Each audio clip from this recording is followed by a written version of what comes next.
আজ আকাশ বাতাস মাতোয়ারা। সেই আনন্দের শরিক হতে বেণু অভিনয়ের পক্ষ থেকে আমাদের নিবেদন। ফাগুন যখন প্রকৃতিতে রং ছড়ায় তখন মন কি আর ঘরে থাকে?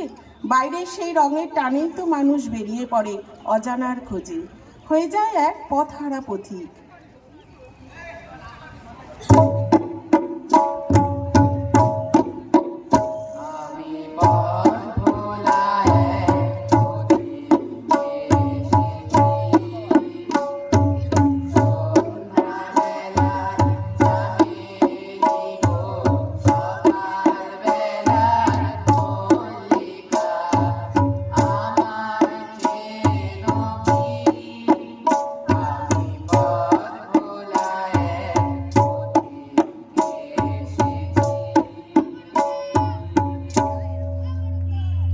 পথের নেশায় যে পথিক দিশা হারায়, অথচ এই উদাসীন পথিকের দিকে তাকিয়ে বাতাসও যেন থমকে দাঁড়ায়, তাকে প্রশ্ন করে তার আসল ঠিকানার খোঁজ।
পথিকের বাস কোথায়, সেই প্রশ্নের উত্তর হয়তো কথায় মেলে না, কিন্তু বনের হাওয়ায় যখন সেই পথিকের রঙিন উত্তরীয় ওড়ে, তখন হঠাৎ মনে হয় এ তো অজানা নয়, এক নিবিড়